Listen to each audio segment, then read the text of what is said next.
qué es el alcoholismo. Pero ¿qué es para nosotros? Bueno, si hablamos de la esfera social, recordará usted que el borrachito es el que no tiene muchos recursos.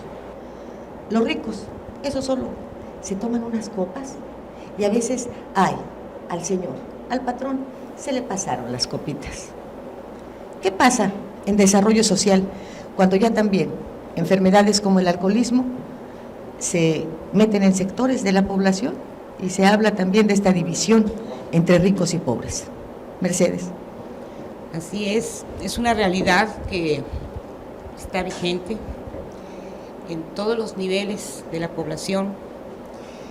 Desafortunadamente es una situación que también, de cierta forma, lo estaba comentando ahorita con María, las licencias para la apertura de servicentros, etcétera, han sido despiadadamente otorgadas, y lo más cercano que tienes en una colonia de nueva creación es precisamente ese tipo de centros.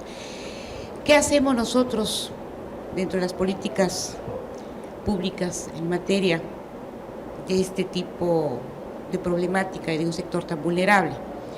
Pues precisamente nos aliamos a organizaciones de la sociedad civil, como es el caso de María, precisamente para hacer el contrapeso y contrarrestar en gran medida pues una situación que reconozco y valoro que el señor haya dicho que es una enfermedad.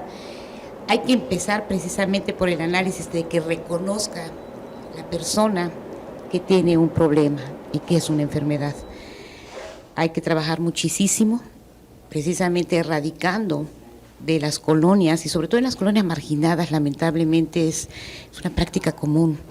Nosotros... Pero también los ricos lloran, ¿eh? Por supuesto, no tiene estatus el alcoholismo, incluso la drogadicción, no tiene estatus.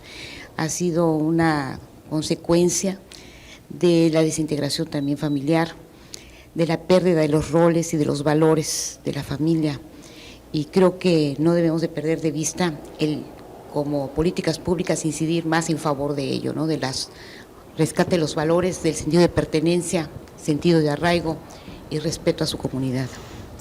Y bien, decíamos al principio que los que tienen pocos recursos son unos borrachos. Normalmente la mamá dice, tu papá es un borracho, tu hermano es un borracho. ¿Será así como se traten también en la clase alta? ¿Se dirán borrachos? ¿Es realmente el alcoholismo una enfermedad? ¿O como aquellos que se portan mal, se hacen los locos para vivir contentos? ¿Es una enfermedad, doctor?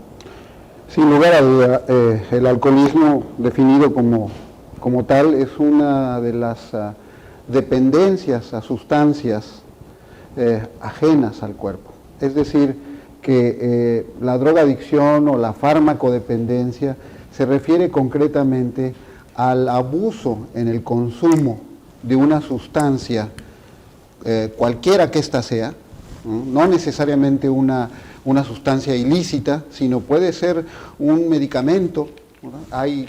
Hay farmacodependencia o drogadicción. ¿Es cierto que el jarabe para la tos cura las crudas? Algunos jarabes contienen cantidades menores de alcohol y pueden usarse como reemplazo para curar la cruda.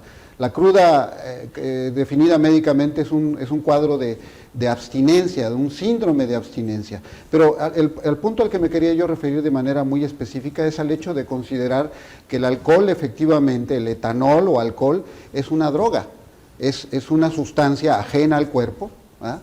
que se incorpora al cuerpo y que produce cambios dentro del cuerpo.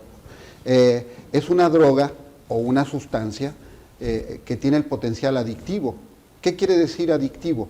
Que produce dependencia psicológica, dependencia física o fisiológica, que es lo mismo, y además, en el caso particular del alcohol, una característica muy importante que es la tolerancia. Médicamente o farmacológicamente se refiere al hecho de que la persona tiene necesidad de ir incrementando la dosis para conseguir el mismo efecto. En otras palabras, se va acostumbrando a los efectos físicos y psicológicos de la droga. De tal manera que el alcoholismo sí es una enfermedad. No quiero decir con esto que todas las personas que beben alcohol lo hacen en forma compulsiva o... no, tenemos el clásico bebedor social, ¿no? El que nada más se toma una copita o dos o un tequila porque voy a comer grasa. Así es, efectivamente, digamos que en una cultura como la nuestra, donde el alcohol es una sustancia permitida socialmente, que se vende en cualquier comercio, ¿no? Que apenas hasta hace muy poco tiempo incluso se vendía a menores de edad, ¿verdad? Los menores de edad tienen acceso, aún en las fiestas de los diferentes estratos socioeconómicos. No es extraordinario encontrarse una reunión de 15 años donde tanto los adultos como los jovencitos, adolescentes, menores de edad, están bebiendo en sus casas. Y a veces, sobre todo en ciertos estratos socioeconómicos más altos, ¿verdad? Las fiestas de 15 años ya no son como las que teníamos antes, sino ahora son fiestas de 15 años donde despiden a los papás a cierta hora porque se trata de hacer, digamos, una fiesta de puros jóvenes, ¿no? Y entonces, pues, es frecuente observar en ese tipo de eventos un consumo desmedido del alcohol, con permiso familiar, con provisión o aprovisionamiento de la familia, ¿verdad? Y con una falta de vigilancia o atención sobre lo que resulta de ese consumo excesivo de alcohol.